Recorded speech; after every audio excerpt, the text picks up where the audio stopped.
Good morning बच्चों, कैसे हैं आप सभी। मैं आशा है कि आप सभी पूर्ण रूप से स्वस्थ होंगे और जो भी आपको ऑनलाइन के माध्यम से पढ़ाया जा रहा है उसे आप बहुत अच्छे तरीके से पढ़ रहे होंगे और समझ रहे होंगे। तो बच्चों, आज मैं आपकी विषय अध्यापिका स्नेहलता श्रीवास्तव कक्षा 7 के बच्चों को हिंदी व्याकरण में पाठ 4 प्रत्यय पढ़ाने जा रहे हूँ, जिसे आप बहुत ध्यानपूर्वक पढ़ेंगे और समझेंगे। तो बच्चों, इसके पहले आपने पढ़ा उपसर्ग और प्रत्यय। ये दो शब्द ऐसे होते हैं कि मूल जो उपसर्ग होता है वो पाठ 3 आपने पढ़ा। उपसर्ग में आपने पढ़ा कि जो शब्द मूल शब्द से पहले जुड़ करके एक नया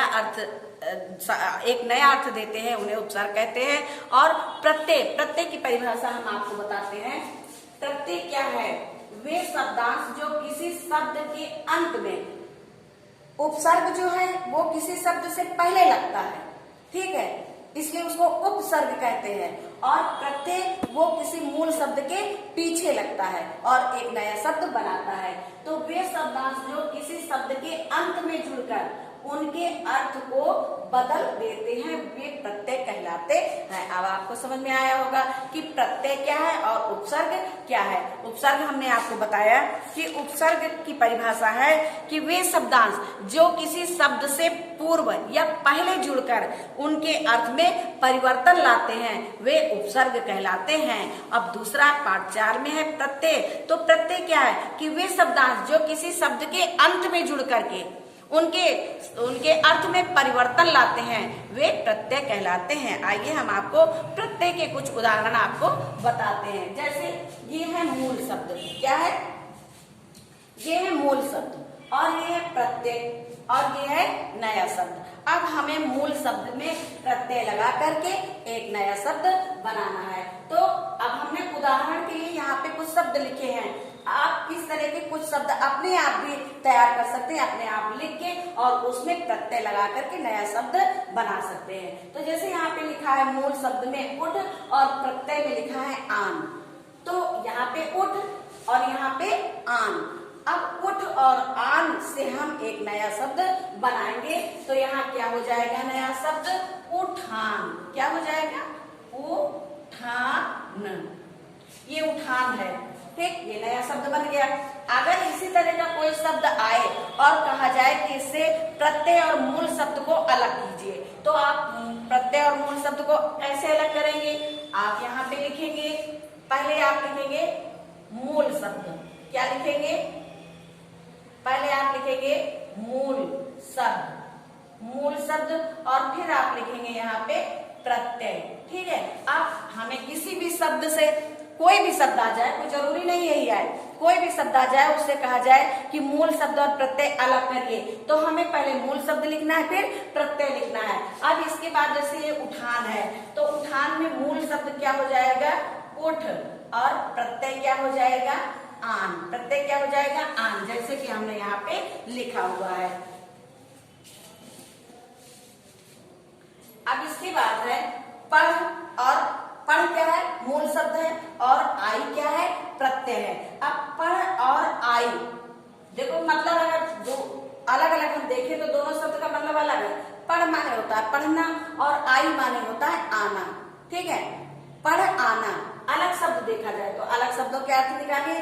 पढ़ माने पढ़ना और आई माने आना। लेकिन यहाँ पे कहा गया है कि शब्द ऐसे होने चाहिए जिसमें मूल शब्द का भी अर्थ निकलता हो और प्रत्यय का भी अर्थ निकलता हो। अब यहाँ पे पढ़ और आई से नया शब्द बन जाएगा पढ़ाई। पढ़ाई, ठीक है। अब इसके बाद है लिख आवट। अब दोनों मूल शब्द और प्रत्यय को जब हम आपस में जोड़ देंगे तो नया शब्द क्या बन जाएगा? लिखावट।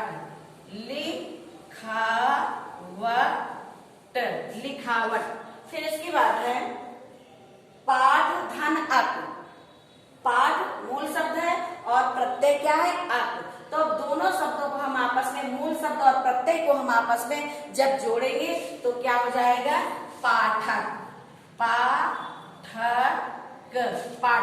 इसी प्रकार है पुजारी, मूल शब्द है और प्रत्यय इन है। पुजारी और प्रत्यय इन है। जब हम मूल शब्द और प्रत्यय को आपस में जोड़ेंगे तो क्या हो जाएगा? पुजारिन। न पुजारिन। फिर है गरम, गरम मूल शब्द है और प्रत्यय आहट है। जब हम मूल शब्द में प्रत्यय को जोड़ देंगे तो क्या हो जाएगा, गरमाहट, गरमाहट, गरमाहट। ये तो हो गया आपका मूल शब्द और प्रत्यय, यानी मूल शब्द में प्रत्यय लगा करके एक नया शब्द बनाना। अब इसी प्रकार के बहुत सारे शब्द होते हैं जिससे आ जाता है कि प्रत्यय और मूल शब्द अलग कीजिए।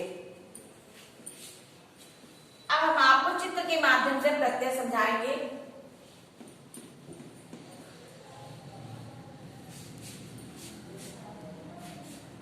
जैसे हमने एक चित्र बनाया,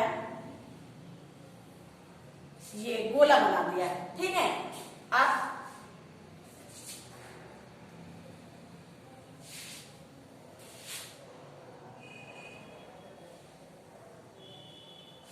ये हमने गोला बनाया। अब यहां पे हमने इसमें ऐसे बना दिया,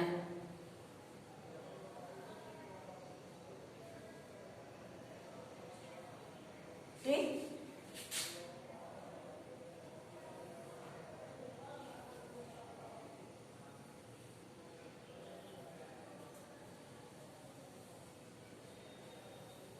इस चित्र को आप अपनी कॉपी में बनाएंगे और कलर करके बनाएंगे।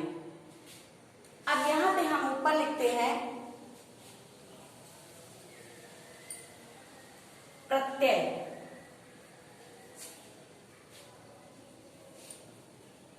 यहां पे हम लिखते हैं प्रत्यय।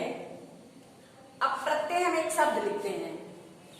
प्रत्यय में हमने जैसे लिख दिया यहाँ पे पन, यहाँ पे प्रत्यय है, प्रत्यय में हम लिख दिया पन, और यहाँ पे हम लिखेंगे मूल शब्द। मूल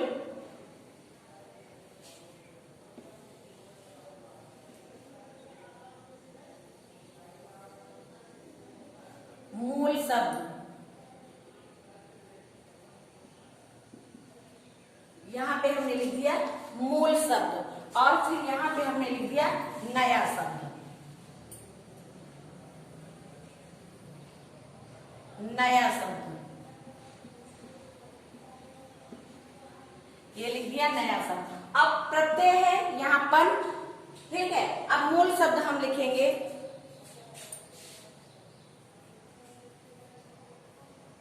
बच,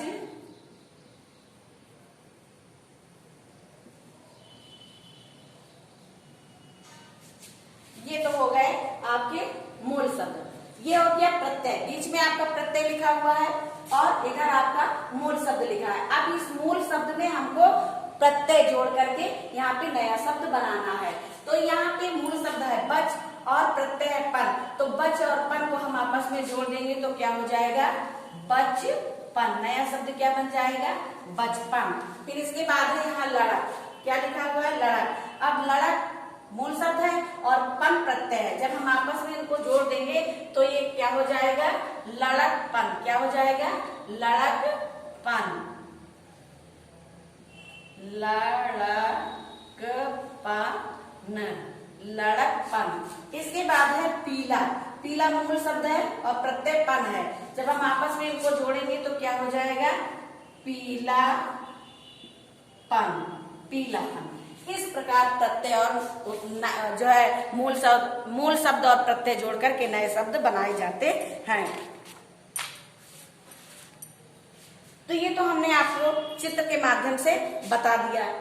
अब और भी शब्द बनाए जा सकते हैं।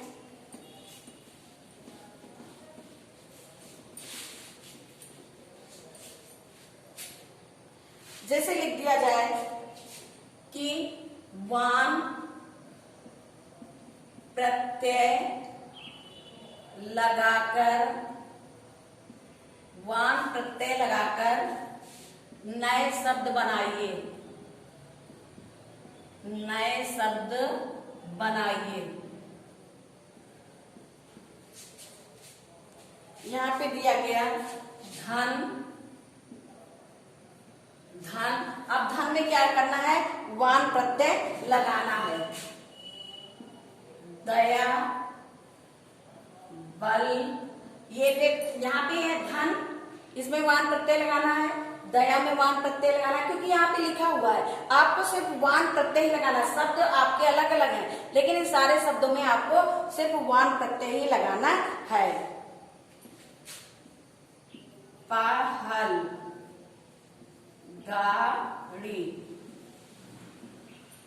अब ये मूल शब्द है, अब हमें प्रत्यय लगाना है वान।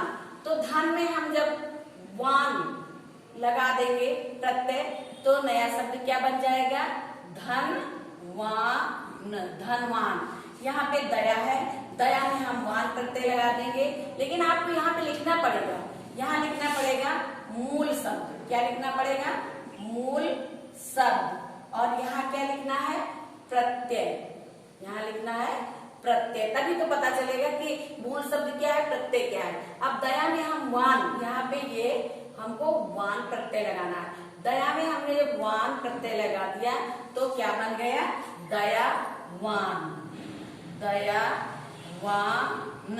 फिर है बल, बल में हम वान प्रत्यय लगाएंगे तो क्या हो जाएगा? बलवान, बलवान। इसके बाद पहल लिखा है, पहल में भी हमको वान प्रत्यय लगाना है, वान प्रत्यय लगाना है, तो क्या हो जाएगा? पहलवान, पहलवान। फिर यहाँ पे गाड़ी है, गाड़ी में भी हमको वान प्रत्यय लगाना है, वान, तो यहाँ हो जाएगा गाड़ी, गाड़ी वान। अब इसी प्रकार बच्चों यहाँ पे और भी प्रत्यय दिए जा सकते हैं, जैसे शब्द, कई शब्द दे दिए जाए और दे दिया जाए कि प्रत्यय लगाइए, आई प्रत्यय लगाइए, वान प्रत्यय लगाइए, आहट प्रत्यय लगाइए। तो आप उन शब्दों को देखेंगे कि किस शब्द में हमें कौन से प्रत्यय का प्रयोग करना है। अगर यहाँ पे लिखे हुए शब्दों में आपने गलत प्रत्यय लगा दिया तो वो शब्द गलत हो जाएगा। इसलिए हमें सही प्रत्यय, सही मूल शब्द में सही प्रत्यय लगाकर नया शब्द बनाना चाहिए। तो बच्चों आज आपने पढ़ा प्रत्यय, हमें आशा है कि आपको ये प्रत्यय बहुत अच्छे तरीके से समझ में आ गया होगा। अब इसे आप पीडीएफ के माध्यम, आप जो है वीडियो के माध्यम से इसे देखेंगे, समझेंगे और पीडीएफ के माध्यम से जो भेजा जाएगा उसे आप अपनी नोटबुक में लिखेंगे। डेट प्रतिदिन, जिस दिन आपकी पीडीएफ जाती है उस दिन की डेट आप अवश्य डाला करिए, तो और साथ साथ इसे याद भी करते रहा करिए। तो बच्चों आज ये पाठ यहीं पे समाप्त होता है। धन्यवाद।